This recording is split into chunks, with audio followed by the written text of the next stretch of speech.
Please rise for the reading of the word. It will come from James 2, 14 to 18. What good is it, my brothers, if a man claims to have faith but has no deeds? Can such faith save him? Suppose a brother or sister is without clothes and daily food.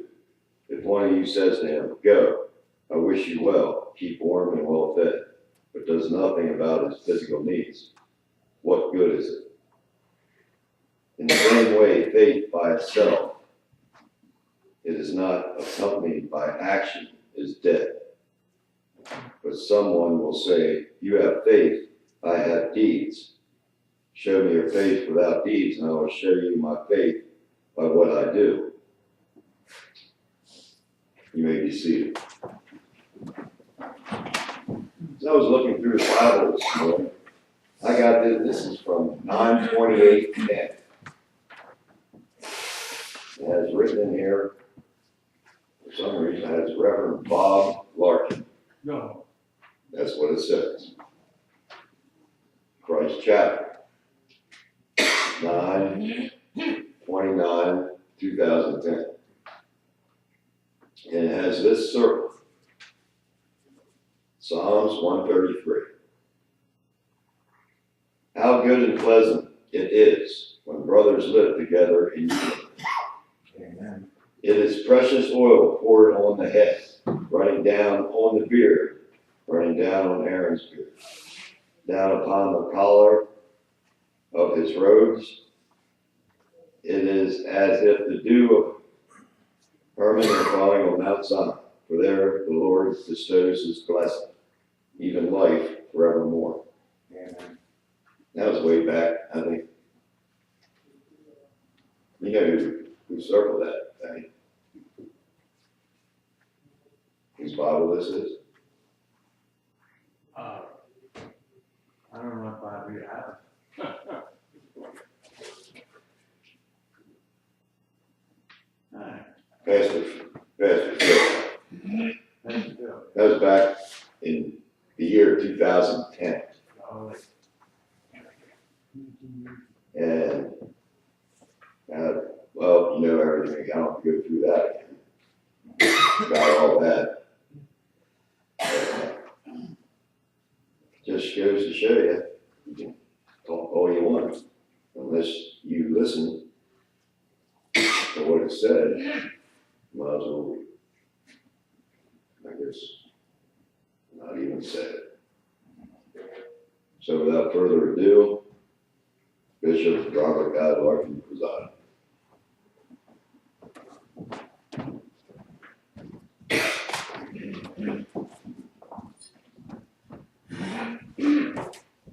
an interesting thing this month,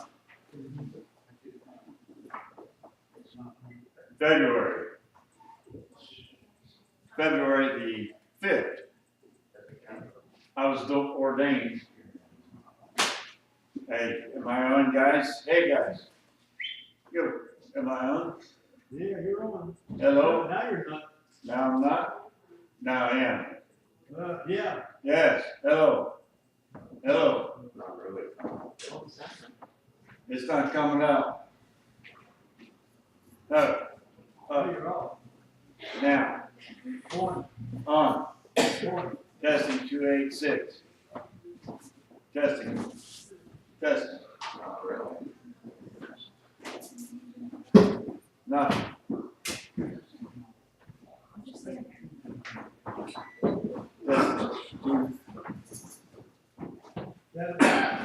Mary had a little lamb. You're on. Oh, Maybe your batteries are dead. wonder, You might. We just can't hear See. it. I wonder if it had something to do with when I dropped it. I dropped it back in the office. Mike. Okay, what we're gonna do, let's do without it. Figure out how to get rid of this thing. It's sitting up right here. Excuse me while I readjust. This is like pulling a night crawler.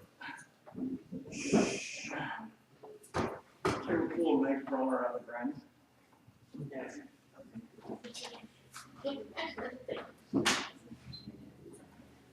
Okay, this will work. All right. February the 5th, 1978. That's 41 years ago, right? Yeah. Did somebody do the math quickly? Yes, what year? 1978. 78. 28, 41, yeah. 41 years ago. 41 years ago, I was ordained. And let me tell you what's happened in 41 years. No, I don't think we'll do that because you don't have time to be here all the hours that takes.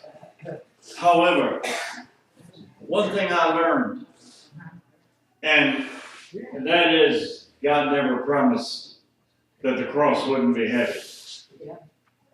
He never promised that the hills that I climbed would be easy. Randy knows some of the hills we've climbed, and Dennis in Kenya, up where Pastor Fred lives. And we even got close with the vehicle, but we couldn't get the vehicle right to the house. So, in all those years, the cross has been heavy from time to time. But if I wouldn't have had the cross, I wouldn't be what I am today. Amen. I've experienced a lot, and up and downs. I've experienced some of the hardships that are most difficult to go through. When my mother was crushed right in front of me, I visited the gates of hell. And when I visited the gates of hell, that just reaffirmed why I was ordained. That reaffirmed why I was president, or not president, why I was ordained. I have here a couple of photos.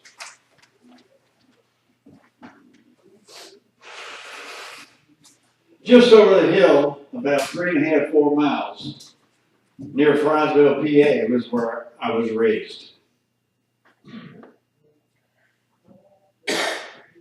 We weren't even on the map. They didn't even have a light. And at that time, they didn't even have a stop sign. Then eventually they put 4-way stop sign, 2-way and then 4-way, and then they put a light. I was going to say a red light, but it's not always red. It's yellow and green combination, multicolored. And never would I ever have dreamed in my wildest visions that I would see something like this.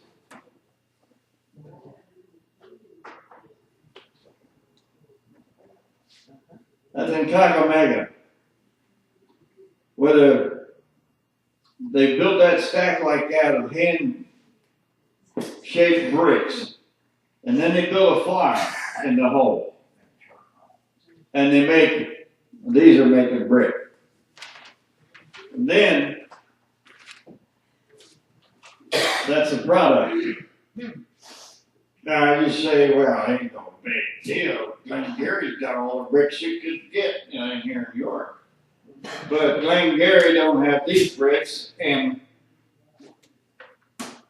this farm boy from Frysville, PA, would have never been able to witness this without a witness. There's the witnesses. Now this is Kakamega.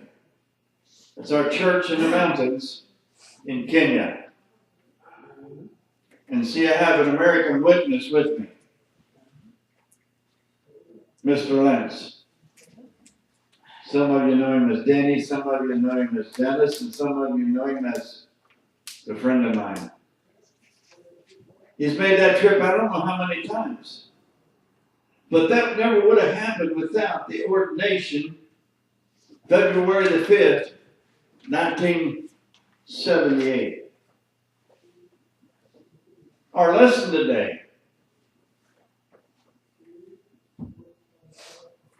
on the left side of your bulletin,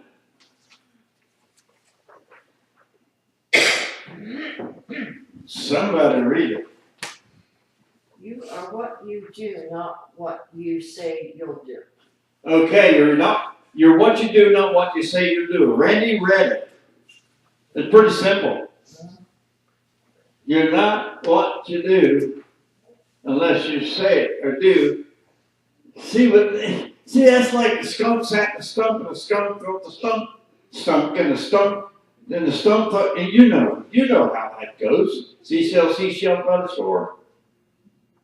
The point being, the stump. The point being is, we have all too many times, we as believers have not done what we say we are going to do. We have not done it. And so, consequently, we're not reaping a harvest. I have reaped the harvest. If I drop dead today, don't you be crying for me. You be shouting hallelujah. The angel be shouting hallelujah. They might be shouting. Yeah, well, you cry a little bit, but you be shouting. Because then I know I have a perfect body. Then I know without a doubt that I'm saved and I know that I am. A group called the Hoppers have a song. Shouting time in heaven. Woo! Shouting time in heaven. There's things that happen in our lives that's difficult to shout. Difficult.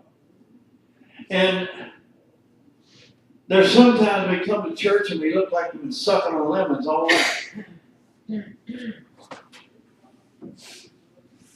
It should be when you come to church,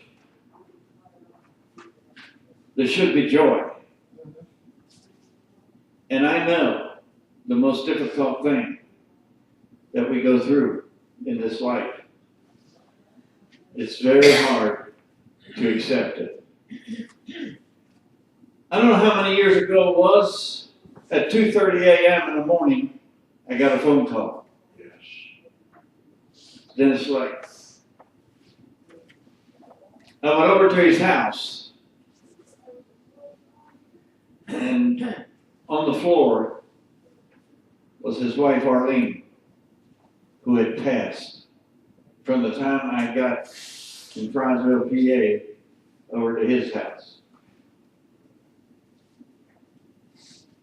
That's hard. That's rough. That's hell. That's why you're going through hell. Rodney Atkins had a song, you're going through hell, keep on going. Keep on going, and you might be able to get out before the devil knows you're there. I was at the hospital with my mom, who we thought wasn't making it through the night. When I came home, found my wife dead. Amen. He was at the hospital with his mother, who they didn't think was going to make it through the night, come home and find Arlene on the floor. There have been times like that that I've experienced it. And when my mother was crushed to death in front of me, I thought that I just couldn't go on. I couldn't live anymore. There was a year before I played the guitar and preached, because I was going through hell. One preacher, well, a whole bunch of preachers showed up at the house. And some of them said, now, Bobby, if God's will. They were over at me so they could call me Bobby. God's will. I says, not God's will. Wasn't God's will that my mother be crushed to death with my tractor. And then another preacher friend of mine came. And he and I walked out in the woods, and we sat on a stump, and I told you this before. He just sat there. He didn't say nothing.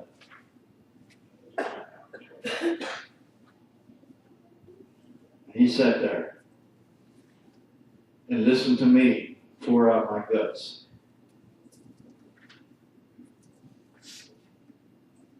The cross was really heavy. He didn't promise me that the cross wouldn't be heavy. He didn't promise me what I'm going through. He didn't promise Liz what she's going through. The effort of getting her papers, that she would get a certificate of citizenship, about ready to graduate. By the time she graduates, she'll be 18. It's been a pretty hard cross for her to bear. It's rough.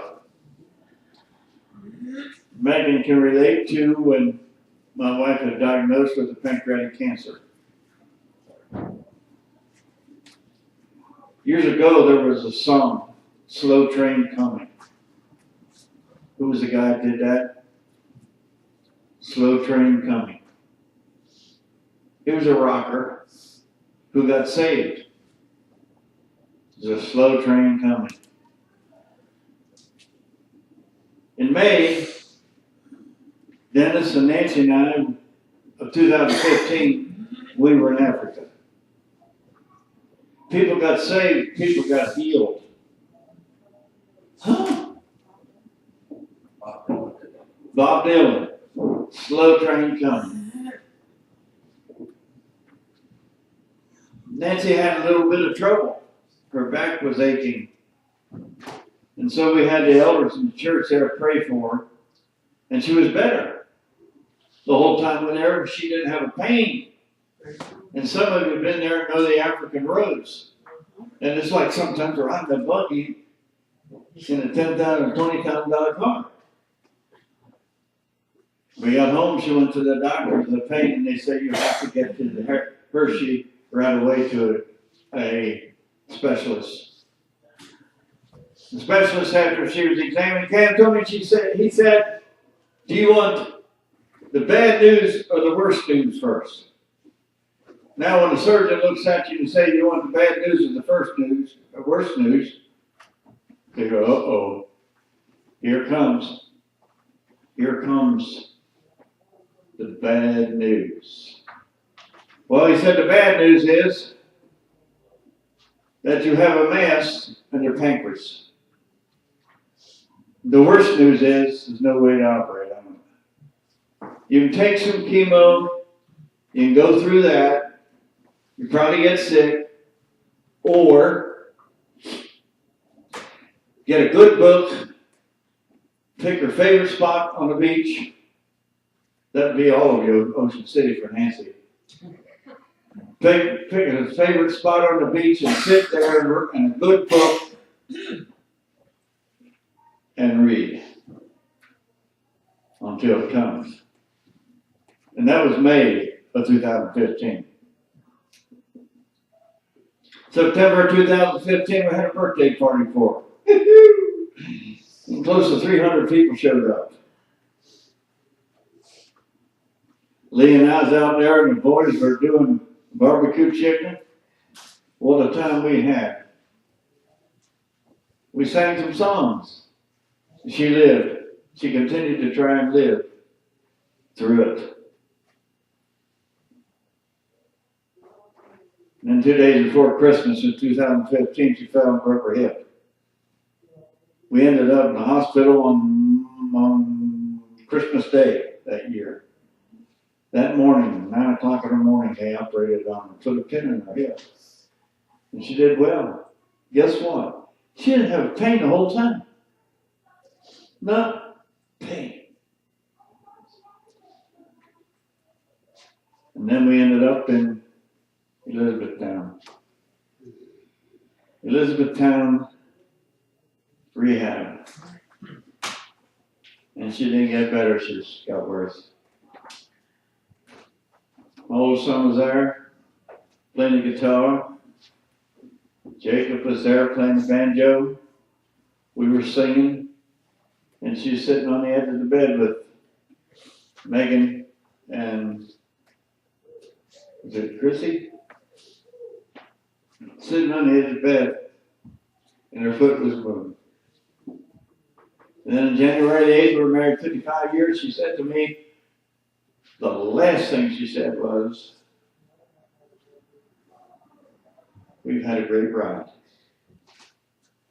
That should be on my tombstone. We've had a great ride.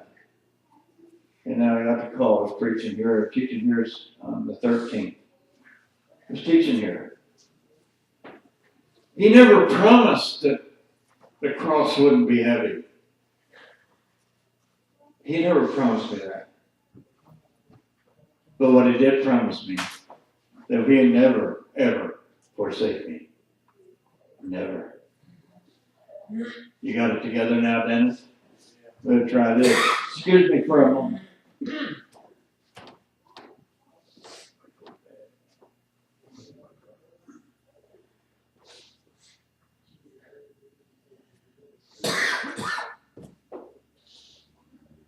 It's a high-tech world we live in. You say, why this? In a small church like this, we got plenty of everybody can hear.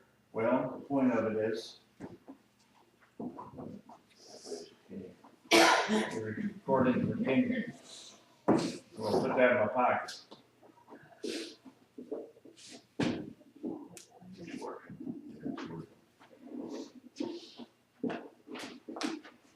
Okay, that'll work. Now I'm going to walk up here. And I decided today that I bring the big book. And what Dennis, or not what Randy shared with you, Psalm 39, 130 or 39. 133. 133. I'll be using that in Kenya when we go. It looks like we're going to go in June. I'll be using that. And the reason I'll be using that is I have a preacher to ordain.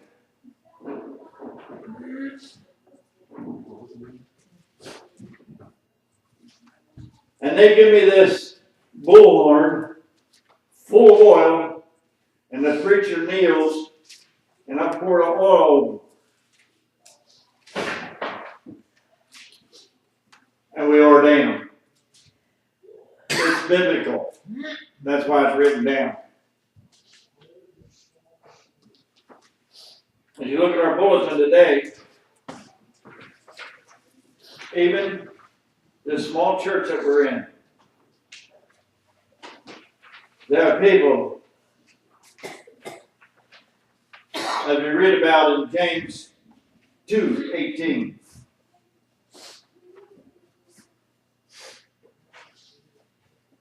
You can't show your faith without deeds. You can't show your faith without deeds. There are people who feel as though all they have to do is just come to church, show up at church, and everything's good. And then when they get to a hard spot in life where the cross is heavy, they can't understand why God isn't listening to them. Well, I'll come by to tell you that He's listening to you. Psalms 116, verse 2.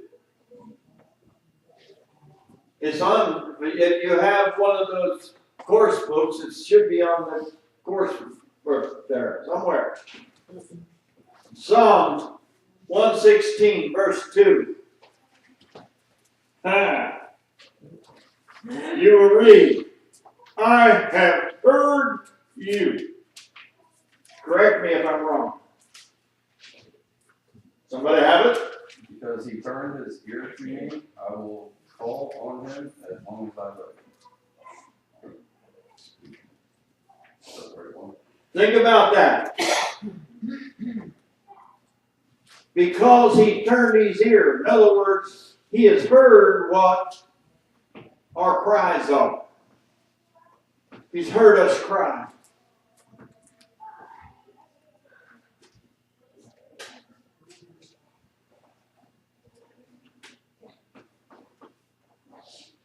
all too many times, we have a tendency to bickering with one another. He hears that too. He hears that. Does anybody have a pocket knife? Which one you want? I want a pocket knife.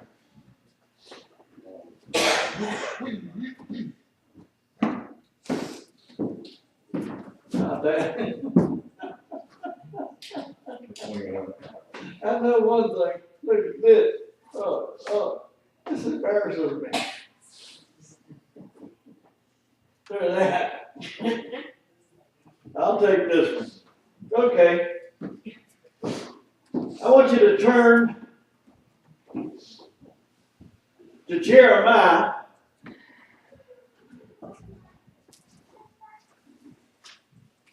36.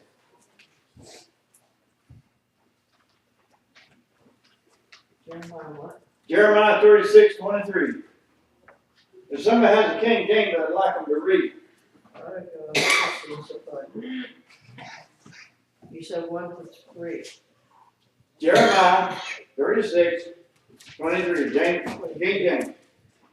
Give me a second.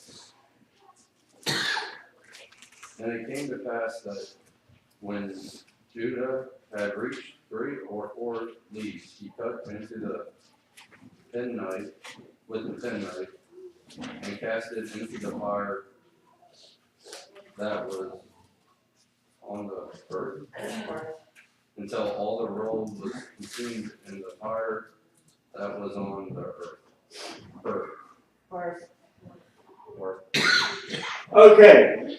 Now I want you to go to Matthew 5:37. Now remember that. Keep that in your head. He took out his penknife. How many of you knew that the word penknife is in the Bible? I see one head going, 2 heads. 2 heads going. Penknife. All these years. That's what 3,000 years ago. So guess what people did? See, I didn't like what I read. I didn't like what I read.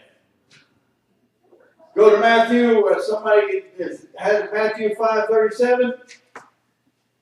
So let your communication be yea, yea, nay, nay, for whatsoever is more than these cometh of evil. Oh man, I don't like that. So let's take let's take and cut that out of the Bible. All right, let's cut that out. Right? That's what he did. He took a knife and he cut it out, and that was it. He took it and said, "No more." So I didn't like that. All right, let's go to 2 Timothy. 2 Timothy 2:16. Woo, doggy. Stay away from foolish, useless talk, because that will lead people further away from God. Oh man. Foolish, useless talk. I mean, talking about somebody else, gossiping. I don't like that either. I want to be able to voice my opinion about Randy Quigley and his beard. It offends me. It doesn't offend me. Well, it offends me, so I'm going to cut that out. Cut that out of the Bible. If you don't like that one, cut it away. Right? If you don't like it, No, well then why is there gossip? Well, pretty soon you won't have a Bible, but Well, that's the thing. if you cut the If thing. I cut it out, I don't like that. Verse 14. Verse 14 of Timothy 2.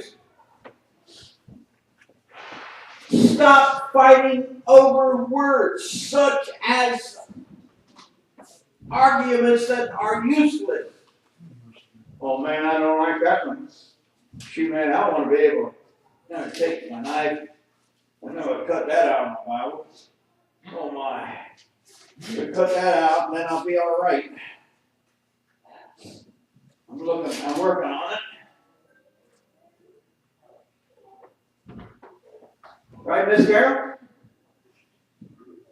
It's there. And I don't like the idea that I can't say what I want to say about Megan Larkin. What I know to be true about Megan Larkin. Bet you I know. I know her since she was born. So I can tell you all the nasty, dirty stuff that she's done. And beyond what I know, somebody else might know something better. So I should be able to, oh man. No. We need to stop.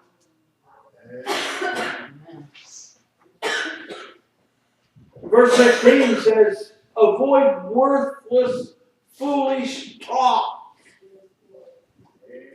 That's not hard. But say, if you want to continue to foolishly talk about people, I'll tell you what. Cut your tongue off. No, we just cut it out of the Bible. See, that way, I cut it out. I'm working on it here. I'm cutting this out. We're cutting this out. 2 Timothy 16 and 14, we're cutting that out.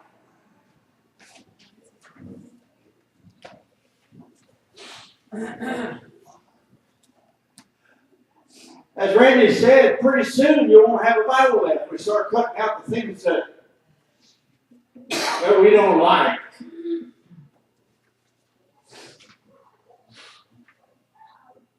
The Ten Commandments.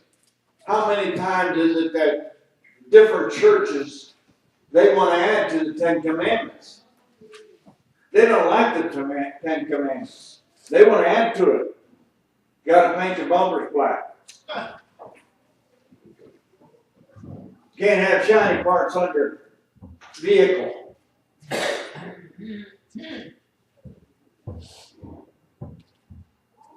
We all right here, guys. Every last one of us are okay. Because none of us have a tie. There's some that added to the Ten Commandments that you can't wear a tie. That's the 14th commandment. Can't wear a tie because it points somebody to hell. So none of us in here have a tie on today. Amen? Oh, we get to the part where in 1 Corinthians where a woman, if she intends to pray, should have her head covered. It is fair. And then it goes on to say, does not nature teach you itself that her hair is her covering? Well, I don't like that. I don't like that, so cutting that out. Does it have anywhere in there where don't come to church in your hunting boots? I'm in my hunting boots. You're in your hunting boots. What are you hunting? That's right. The point being, there are things in the scriptures that we just ignore and we go right on doing the dastardly deeds. So let's cut that out. Sick and tired of being sick and tired. February the 5th, 1978, I was ordained. And I didn't realize that I was ordained to be a kindergarten teacher. It seemed like I'm teaching kindergarten. And then, talk about the cross being heavy, from time to time I feel that I have failed miserably. And then God whispers into my ear and tells me and lets me know that I am his child. God whispers and lets me know that he has called me, no matter who listens. And even for those who don't pay attention, he's called me. I'm so excited about it. And then we go to Titus 3, 5 through 7. He saved us not through our righteous deeds, but what? Through his mercy. He saves us not because we're in church every time the door's open. Not because we've seen to it that Brian and Megan, God has blessed you with so much money. God has blessed you that you give them a helping hand for them and their kids to go to Kenya. Kristen, how old were you when you went to Kenya? 17? Your sister was 15? And Adam was 14. He was 12 the first time. Adam was there twice. It's life changing. Life changing. The Lord has blessed you with something extra. Well, then, see what you can do to give a little helping hand. Well, you don't have to go. They can stay home. Yeah, they did that. But as I told you last Sunday, there's something. God has a plan. The reason we're not going in May. God has a plan. And I'm excited about it. I'm excited about we're going to ordain another preacher. Praise the Lord. That'll be something that Megan and Brian have never seen. Megan's been around me I don't know how many years. I'm excited about that. One thing about it, Brian, you won't have to have a rake sweep the algae aside to baptize people because I go to a pool that's in a hotel that's close to the church. Can we take one anyhow? You take a rake anyhow, we buy one in the store over there. But you won't have to scrape the algae off just to baptize people. Something is going to happen. Praise the Lord. And here's the story. I'm on business for the King. Amen. He's taught me to smile. When you come to church, try smiling.